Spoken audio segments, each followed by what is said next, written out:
وبركاته. الحمد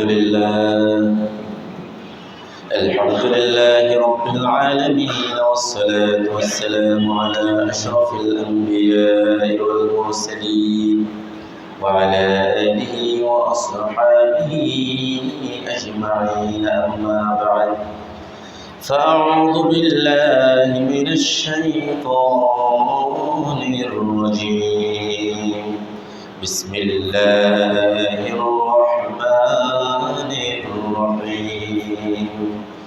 إن الله وملائكته يصلون على النبي يا أيها الذين آمنوا صلوا عليه وسلموا تسليما.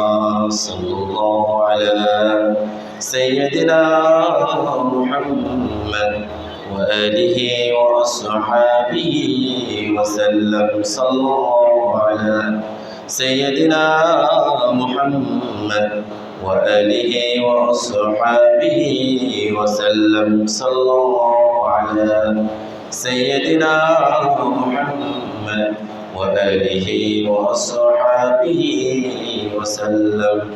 رب اشرح لي صدري ويسر لي أمري واحلل عقدة من لساني يفقهوا قولي.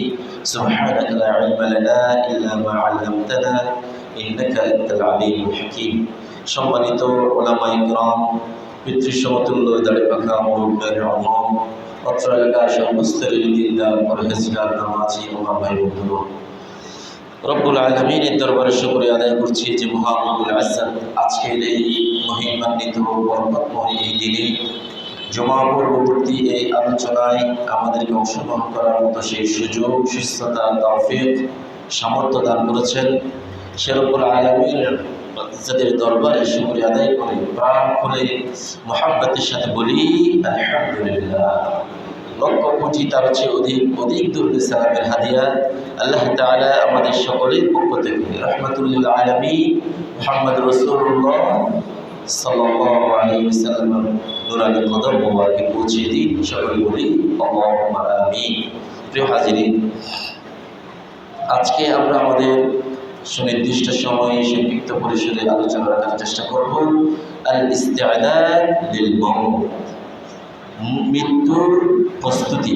মুমিনদের জীবনে, মুসলমানের জীবনে, আমাদের এই দুনিয়া, এই আত্মহিক এই জীবনে মৃত্যুর জন্য পূর্ব প্রস্তুতি, এ ব্যাপারে কোরআন এবং হাদিসের আলোকে সংক্ষিপ্ত পরিসরে একটি আলোচনা রাখার চেষ্টা করবো ইনশাআল্লাহ। আল্লাহ তাআলা আজকের এই আলোচনাকে ইখলাসের সাথে করা, বোঝা, আমাদের প্রত্যেক জীবনে আমল করার তৌফিক দান করুন। সকলে বলি আল্লাহুম্মা আমিন। প্রিয় হাজিরিন, আমরা বেঁচে যখন আমাদের মৃত্যু অনিবার্য, আমরা যে একদিন মারা যাব এই ব্যাপারে আমাদের একই বিশ্বাস আছে। মৃত্যুকে অস্বীকার করা, মৃত্যু থেকে পালানো, মৃত্যু থেকে দূরে সরে যাওয়া, মৃত্যু থেকে বেঁচে যাওয়ার কোনো সুযোগ নেই। যেভাবে আমাদের পূর্বপুরুষ, আমাদের দাদা দাদি অথবা তার পূর্বপুরুষরা ইন্তেকাল করেছেন পৃথিবীর সূচনা লগ্ন থেকে, আজকে আমরা যারা জীবনের এই একটি পর্যায়ে এসে পৌঁছেছি, একদিন আমাদেরকে চলে যেতে হবে, পরবর্তীতে আরেকটি জেনারেশন আসবে, তারাও চলে যাবে। এভাবে প্রত্যেক মানুষকে মৃত্যুর স্বাদ গ্রহণ করতে হবে, প্রত্যেক প্রাণীকেই মৃত্যুর স্বাদ গ্রহণ করতে হবে। এই জন্য আল্লাহ তাআলা বলেছেন কুল্লু নাফসিন যায়িকাতুল মাউত, প্রত্যেক প্রাণী মৃত্যুর স্বাদ গ্রহণ করবে। প্রিয় হাজিরিন, আজকে আমাদের দেশে দেখছেন প্রচণ্ড গরমের কারণে, তাপদাহের কারণে, প্রচণ্ড গরমের তীব্রতার কারণে ইতিমধ্যে সরকার কয়েক দফায় আমাদের শিক্ষা প্রতিষ্ঠানগুলি বন্ধ রেখেছে। এবং আমরা এও দেখেছি গরমে বের হয়ে সুস্থ সবল মানুষ, সব কিছু ঠিক আছে, পূর্বে থেকে কোনো অসুস্থতা এই ধরনের কোনো কিছু নেই, যেটাকে এখন বলা হচ্ছে হিট স্ট্রোক। গরমে স্ট্রোক করে সুস্থ সবল মানুষ মারা যাচ্ছে।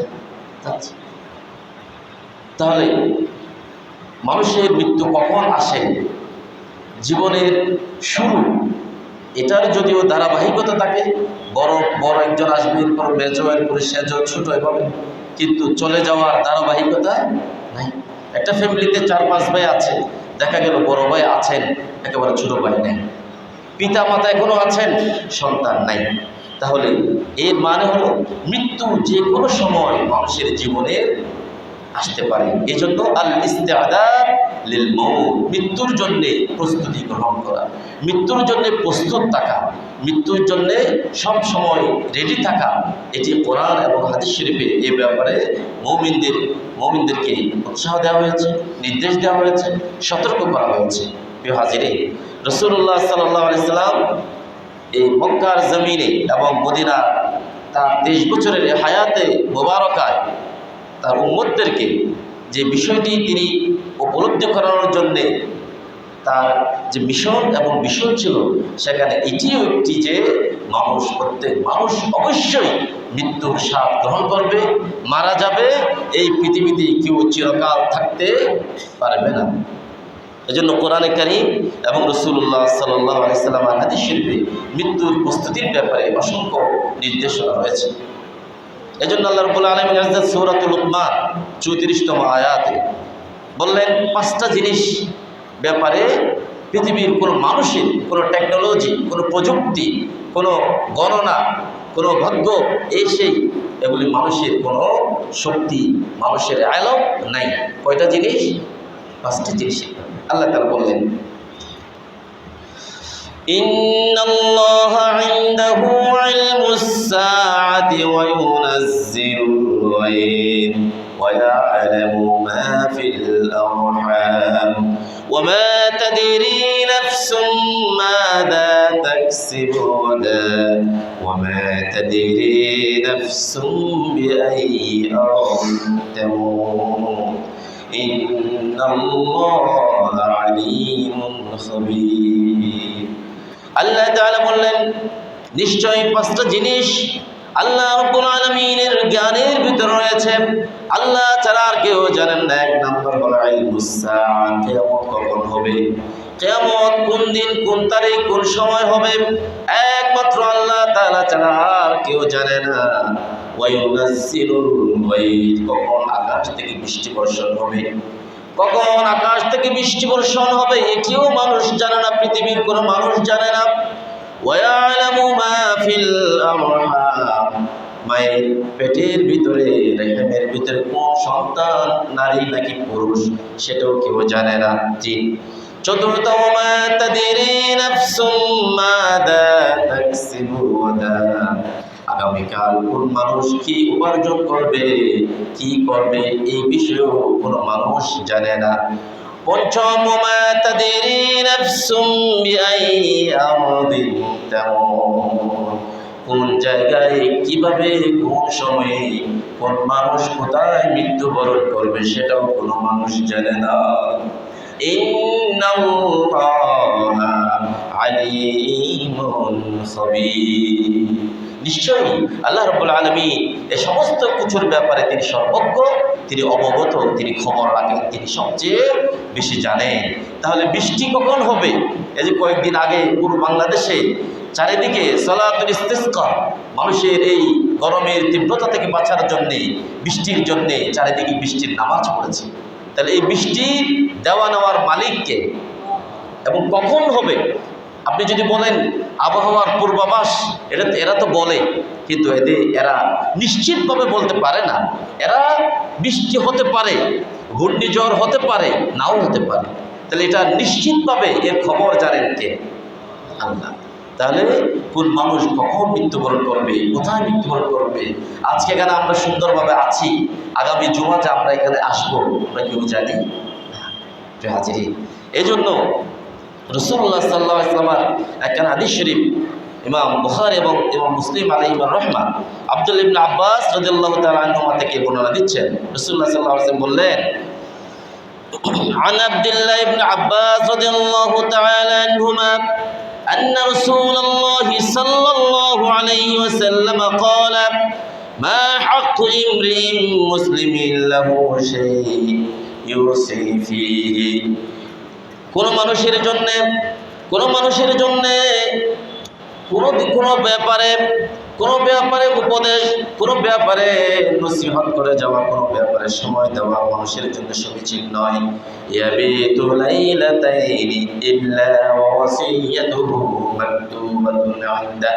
অর্থাৎ কোনো মানুষ কোনো ব্যাপারে নসিহত করলো, ওসিয়ত করলো, এই ব্যাপারে মানুষ সন্দেহানভাবে ওসিয়ত করতে পারবে না যতক্ষণ পর্যন্ত লিখিত না দেয়, যতক্ষণ পর্যন্ত সে ওসিয়তটা কি হবে, মাকতুবা, লিখিত হয়ে যাবে তার কাছে।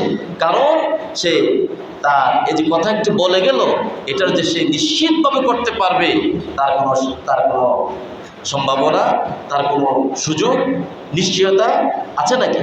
নাই। এজন্য আল্লাহ তাআলা বললেন, সুতরাং মৃত্যুর এই স্বাদ তোমাদেরকে গ্রহণ করতে হবে। মৃত্যু থেকে পালানোর কোনো সুযোগ নাই। মৃত্যু যেন তোমাদের জীবন, তোমাদের ধন সম্পদ, তোমাদের সন্তান সন্ততি, তোমাদের জীবনের এই চাকচিক্য, দুনিয়ার এই মোহ যেন আল্লাহ জিকির থেকে, মৃত্যুর এই স্মরণ থেকে তোমাদেরকে যেন গাফিল করে না দিতে পারে। শয়তানের সবচেয়ে বড় টার্গেট হলো মানুষকে মৃত্যুর কথাকে ভুলিয়ে দেওয়া। একজন মানুষ যখন মৃত্যুর কথা ভুলে যাবে, তখন সে দুনিয়ায় যা ইচ্ছা তাই করতে পারে। দুনিয়ার এই ক্ষণিকের জীবনকে উপভোগ করার জন্যে, এই জীবনকে সে লাভ করার জন্যে দুনিয়ার যা কিছু আছে সে সব কিছু করতে পারবে। যদি তার কাছে সে যে মারা যাবে, তাকে যে হিসাব দিতে হবে, তার যে সব কিছুর জন্য তাকে পাওনা বুঝিয়ে দেওয়া হবে, এই কথা যদি তার কাছে বোধগম্য না হয়, তার কাছে যদি এই কথা জানা না থাকে, না মানে, তাহলে সে সব কিছু করতে পারবে। এজন্য আল্লাহ তাআলা বললেন, ইয়া আইয়ুহাল্লাযীনা আমানু লা তুলহিকুম আমওয়ালুকুম ওয়ালা আওলাদুকুম আন যিকরিল্লাহ ওয়া মান ইয়াফআল যালিকা ফাউলাইকা হুমুল খাসিরুন। আল্লাহ তাআলা বললেন, হে মুমিনগণ, হে ইমানদার নারী পুরুষ, আল্লাহর জিকির থেকে যেন তোমাদেরকে তোমাদের সন্তান সন্ততি, তোমাদের ধন সম্পদ আল্লাহর জিকির থেকে তোমাদেরকে গাফেল করে না দিতে পারে। আর এগুলির পিছনে পড়ে, দুনিয়ার জীবনের মোহে পড়ে আল্লাহকে যারা বলে যাবে, আল্লাহর রাসূলকে যারা বলে যাবে, আল্লাহর পর থেকে যারা বলে যাবে, আল্লাহ তাআলা বললেন, ওয়া মান ইয়াফআল যালিকা ফাউলাইকা হুমুল খাসিরুন। যারা এরূপ করবে, আল্লাহকে ভুলে যাবে, এই মানুষগুলো ক্ষতিগ্রস্ত হয়ে যাবে, ক্ষতিগ্রস্ত মানুষের কাতারে শামিল হয়ে যাবে। এই জন্য আল্লাহ তাআলা বললেন, হে ইমানদারগণ, আল্লাহ রাব্বুল আলামিনের পক্ষ থেকে কখন মৃত্যুর ঘোষণা, কখন মৃত্যুর সংবাদ, মৃত্যুর ফয়সালা তোমাদের কাছে আসে তোমরা কেউ জানো না। সুতরাং যখন মৃত্যুর সময় চলে আসবে, তোমাদেরকে এক সেকেন্ড, এক মুহূর্ত সময় দেওয়া হবে। আল্লাহ তাআলা বললেন, ওয়ালাই ইউআখিরাল্লাহু নাফসান ইযা জাআ আজালুহা ওয়াল্লাহু খাবীরুম বিমা তা'মালুন। যখন কোনো মানুষের কাছে মৃত্যু চলে আসবে, এই মৃত্যু আসার পরে তাকে বিন্দু পরিমাণ, ছোট থেকে ছোট পরিমাণ, অল্প সময় পরিমাণ, সেকেন্ড, মুহূর্ত তাকে সময় দেয়া হবে না। এই সময়কে পিছিয়ে দেয়া হবে না। সুতরাং তোমরা যা কিছুই করো না কেন, এই সমস্ত কিছুর ব্যাপারে জানেন কে? আল্লাহ। অতএব প্রিয় হাজিরিন, আমাদেরকে সবসময় আল্লাহ তাআলা যার মৃত্যুর প্রস্তুতি গ্রহণ করা তৌফিক দান করে সকল বলি আল্লাহুম্মা আমিন। আল্লাহ রাসূল সাল্লাল্লাহু আলাইহি ওয়াসাল্লামের প্রিয় সাহাবী ইবনে ওমর, আব্দুল্লাহ ইবনে ওমর রাদিয়াল্লাহু তাআলা আনহু থেকে, আন মুজাহিদ ইবনে জাবার রাদিয়াল্লাহু তাআলা আনহু, তার থেকে ইমাম বুখারী আলাইহি রহমা বর্ণনা দিচ্ছেন, একদা রাসূলুল্লাহ সাল্লাল্লাহু আলাইহি ওয়াসাল্লাম উপদেশ দিতে গিয়ে, আমরা যেভাবে বড়রা যেভাবে ছোটদেরকে স্নেহ করে, কোনো কথা বলার সময় গায়ে হাত দিয়ে আদর করে কোনো নসিহত উপদেশ দেয়, কোনো শিক্ষক যেমন তার ছাত্রকে খুব কাছে টেনে কোনো উপদেশ দেন, ঠিক তেমনিভাবে একদা রাসূলুল্লাহ সাল্লাল্লাহু আলাইহি ওয়াসাল্লাম আব্দুল্লাহ ইবনে ওমর রাদিয়াল্লাহু তাআলা আন, জলিলুল কদর সাহাবী, তাকে কাছে ডাকলেন, ডেকে তার কাঁধে হাত দিলেন। এরপরে আব্দুল্লাহ ইবনে ওমর রাদিয়াল্লাহু তাআলা বর্ণনা দিচ্ছেন, عن عبد الله بن عمر رضي الله تعالى عنهما قال أخذ رسول الله صلى الله عليه وسلم بمنكبيه فقال كن في الدنيا كأنك غريب أو عابر سبيل আব্দুল্লাহ ইবনে ওমর রাদিয়াল্লাহু তাআলা বর্ণনা দিচ্ছেন, প্রিয় রাসূল সাল্লাল্লাহু আলাইহি ওয়াসাল্লাম আমার কাঁধে হাত দিলেন, অতি যত্নে অতি মুহাব্বতের সাথে আদরের সাথে স্নেহের সাথে আমাকে বললেন, হে আব্দুল্লাহ ইবনে ওমর, এই দুনিয়ায় বসবাস করো কোনো প্রবাসী কিংবা কোনো মুসাফিরের ন্যায়। একজন মুসাফির কোন রাষ্ট্র থেকে আরেক রাষ্ট্রে, একটি জায়গা থেকে আরেকটি জায়গায় পর্যটকের উদ্দেশ্যে পর্যটন এরিয়ায় গিয়ে সে যেভাবে সফর অবস্থায় যেভাবে সে তার সময় কাটায়, এই দুনিয়ার জমিনে তুমি তোমার সময়কে সেভাবে কাটাও। আও আবিরুস সাবিল, এবং গরীব, তিনি বলেছেন প্রবাসী কোন মানুষ ব্যবসা বাণিজ্য লেখাপড়া চাকরি বাকরির জন্য এক দেশ থেকে আরেক দেশে যেভাবে যাওয়ার পরে সে সেখানে প্রবাসী হিসেবে যেভাবে জীবন যাপন করে, এই ক্ষণিকের জীবনে এই দুনিয়ার জীবনে তুমি একজন প্রবাসী এবং একজন মুসাফিরের ন্যায় জীবনে বসবাস করো।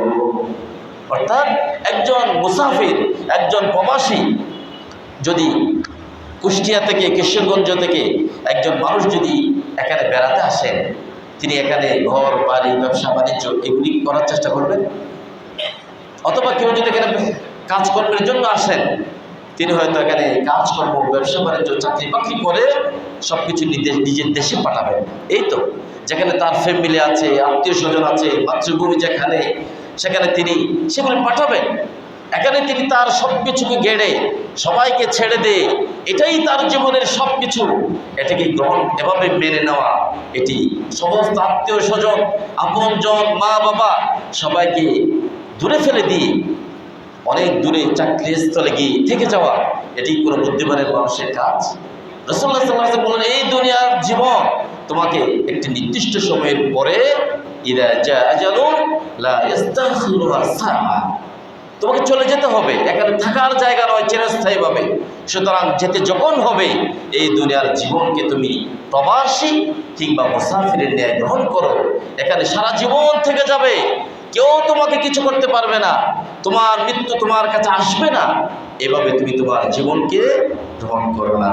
এরপর ইবনে ওমর রাদিয়াল্লাহু তাআলা আরেকটু সামনে গিয়ে বললেন, ওয়া কানা ইবনে ওমর রাদিয়াল্লাহু তাআলা আনহুমা ইয়াকুলু, ইবনে ওমর রাদিয়াল্লাহু তাআলা আরো বর্ণনা দিলেন, রাসূলুল্লাহ সাল্লাল্লাহু আলাইহি ওয়াসাল্লাম আরো উপদেশ দিলেন, ইদা আমসাইতা ফালা তানতাযিরিস সাবাহ, যখন তুমি সন্ধ্যা করো, যখন তোমার সন্ধ্যা হয়ে যায় সকালের জন্য তুমি অপেক্ষা করো না। ওয়াইদা আসবাহতা ফালা তানতাযিরিল মাসা, যখন তোমার সকাল হয়ে যায় সন্ধ্যার জন্য অপেক্ষা করো না। ওয়াখুদ মিন সিহহাতিকা লিমারাদিক, অসুস্থতার পূর্বে তোমার শরীরের সুস্থতাকে তুমি গ্রহণ করো, এটাকে নিয়ামতকে ভোগ করো। ওয়া মিন হায়াতিকা লিমাউতিক, মৃত্যুর পূর্বে তোমার জীবনকে তুমি গুরুত্ব দাও, অসুস্থতার পূর্বে তোমার সুস্থ শরীরের জন্য তুমি গুরুত্ব দাও। সুতরাং এগুলিকে তুমি আল্লাহর নিয়ামত হিসেবে গ্রহণ করে আল্লাহর জিকির, আল্লাহর ইবাদত, আল্লাহর দিকে তুমি ফিরে আসো। এগুলিকে আল্লাহর নিয়ামতকে তুমি ভোগ করে আল্লাহকে বলে যাইও না। এজন্য রাসূলুল্লাহ সাল্লাল্লাহু আলাইহি ওয়াসাল্লাম অন্য একটা হাদিস শরীফে তিনি বললেন, হে আমার সাহাবা আজমাইন, আব্দুল্লাহ ইবনে আব্বাস রাদিয়াল্লাহু তাআলা আনহু থেকে বর্ণিত, তিনি বললেন, রাসূলুল্লাহ সাল্লাল্লাহু আলাইহি ওয়াসাল্লাম বললেন, তোমরা পাঁচটি জিনিস আসার পূর্বে পাঁচটা জিনিসের গুরুত্ব দেবে। কয়টা জিনিস? কথা কি বোঝা যায়? পাঁচটি জিনিসের পূর্বে পাঁচটি জিনিসের গুরুত্ব দেবে।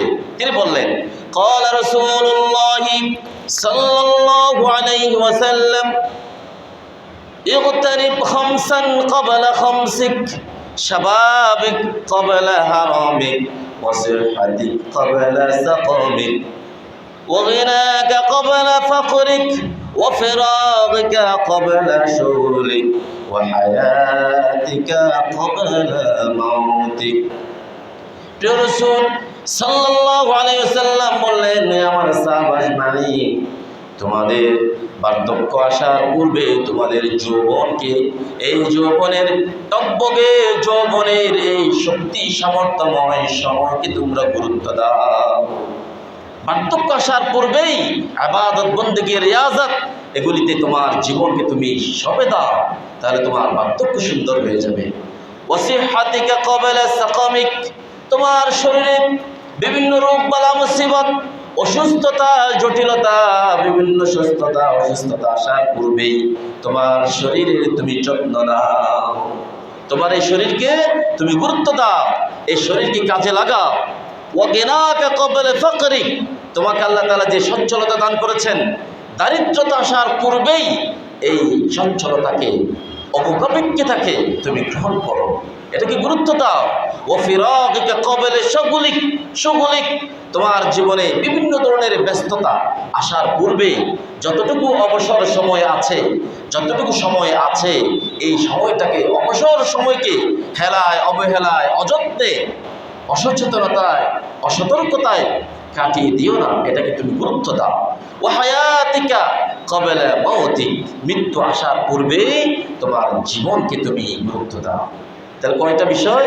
5টি বিষয় আল্লাহ রাসূল সাল্লাল্লাহু আলাইহি ওয়াসাল্লাম সাহাবা আজমাইনকে আল ইস্তিআদাদ লিল মাউত, মৃত্যুর প্রস্তুতি গ্রহণ করার জন্য, সতর্ক করার জন্য এই কথা বললেন। প্রিয় হাজিরিন, এজন্য উলামায়ে কেরাম মৃত্যুর প্রস্তুতি আমরা কিভাবে গ্রহণ করব, এজন্য তারা 4-5টি বিষয়কে তারা মানুষের সামনে উপদেশ হিসেবে তাই কোট করে দিয়েছে। 1 নাম্বার, আল মুহাফাযাতু আলা মা ইফতারাদাহুল্লাহু তাআলা, আল্লাহ তাআলা একজন মুসলমানের উপরে, একজন মুমিন নারী পুরুষের উপরে যে সমস্ত বিষয়কে ফরজ করে দিয়েছেন, এগুলিকে হেফাজত করা।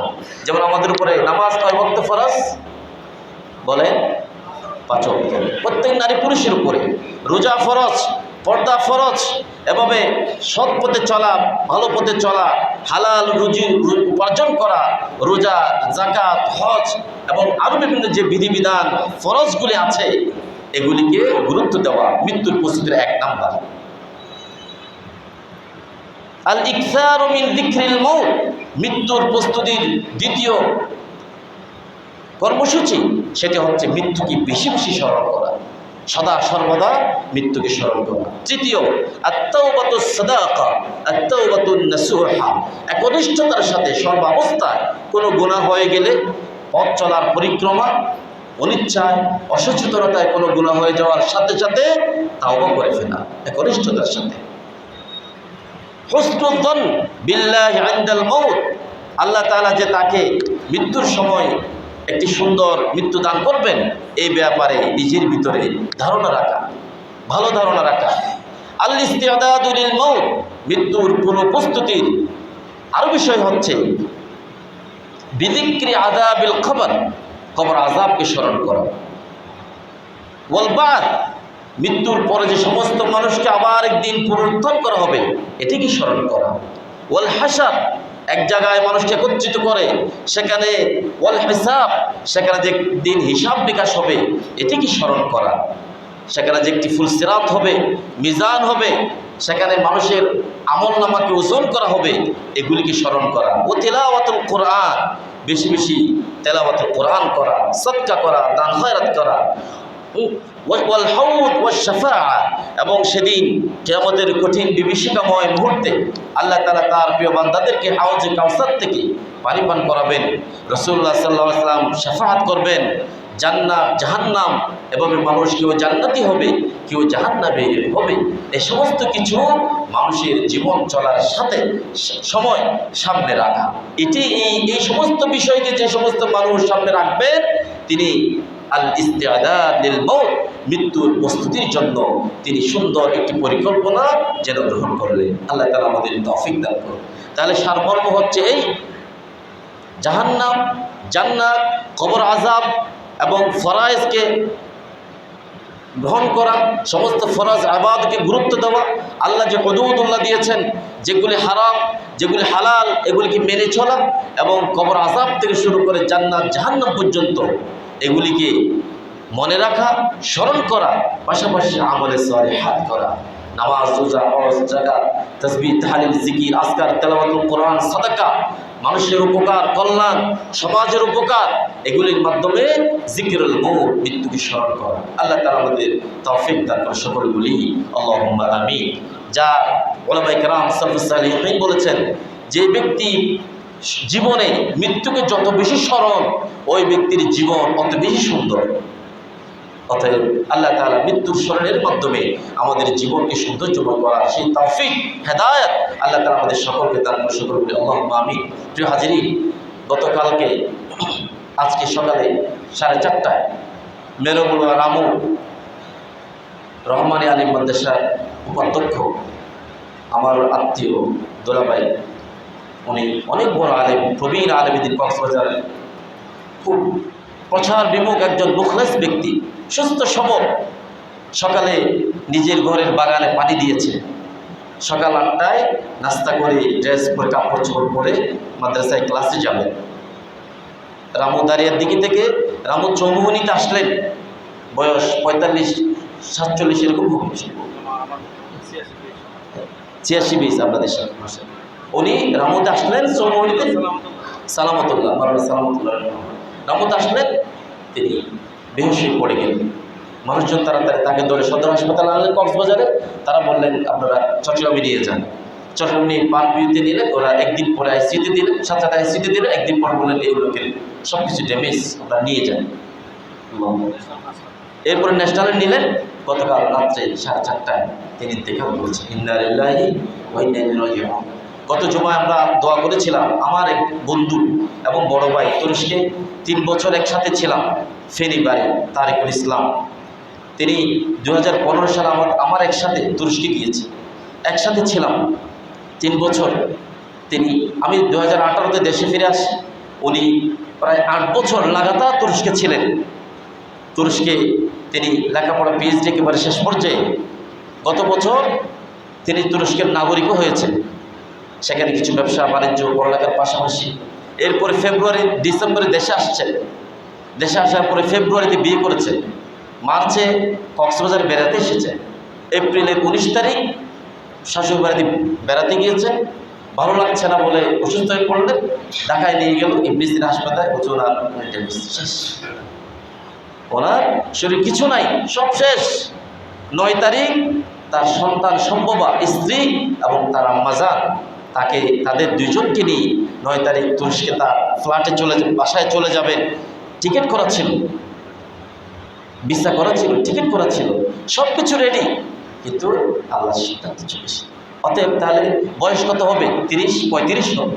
তাহলে এই আমার বন্ধু আমাদের সাথে, প্রিয় হাজিরি, তিনি আমাদের কাছে এত বড় একটি মেসেজ দিয়ে গেলেন।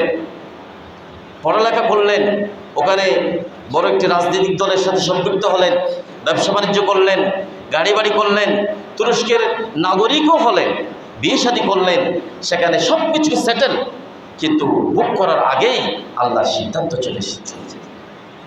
তাহলে আজকে যেখানে আমরা যে এসেছি, আমরা যে আবার আগামী জুমায় এখানে সময়মতো হতে পারবো, আমাদের নিশ্চিত। অতএব আমাদের সবসময় মৃত্যুর প্রস্তুতি এমনভাবে থাকতে হবে, আমরা একে অপরকে মাফ করে দেবো। সবসময় সবাই মাফ করে দিবেন তো ইনশাআল্লাহ?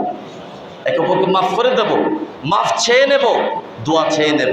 বিদায়ের সময় ঘর থেকে বিদায় বের হলেন, হয়তো এই করে আবার সুস্থভাবে ফিরে নেওয়া যেতে পারে। আল্লাহ তাআলা আমাদের তৌফিক দান করে, সকল বলি আল্লাহুম্মা আমিন। যে আমাদের শ্রদ্ধেয় তারেক ভাই এবং আমাদের শ্রদ্ধেয় রহমতুল্লাহ সাহেব, সালামতুল্লাহ সাহেব, আমরা দোয়া করি আল্লাহ তাআলা তাদের জীবনের সমস্ত গুনাহগুলি মাফ করে দিয়ে তাদেরকে জান্নাতুল ফেরদাউস দান করে। আল্লাহুম্মা আমিন। আজকে আসরের পরে এখানে সোতার মসজিদে দাঁড়িয়ে দিকে তার জানাজা হবে। সালামতুল্লাহ সাহেব সকলে দোয়া করবেন, আমরা কবরের জন্য দোয়া করব। আল্লাহ তাআলা মৃত্যুর জন্য আমাদের সব অবস্থায়, আমাদের মা বাবা, আমাদের মুরব্বীরা, আমাদের আসাতেজে কেরাম, আমাদের স্ত্রী পুত্র পরিজন, ছেলে মেয়ে, ভাই বন্ধু এলাকাবাসী সকলেই যাতে সব অবস্থা মৃত্যুর জন্য প্রস্তুত থাকতে পারি, সেই তৌফিক আল্লাহ তাআলা আমাদের সকলকে দান করে। সকলে বলি আল্লাহুম্মা আমিন। ওয়া আখিরু দাওয়ানা আলহামদুলিল্লাহি রাব্বিল আলামিন। আসসালামু আলাইকুম ওয়া রাহমাতুল্লাহি ওয়া বারাকাতুহু। সুবহানাকাল্লাহুম্মা ওয়া বিহামদিকা আশহাদু আল্লা ইলাহা ইল্লা আনতা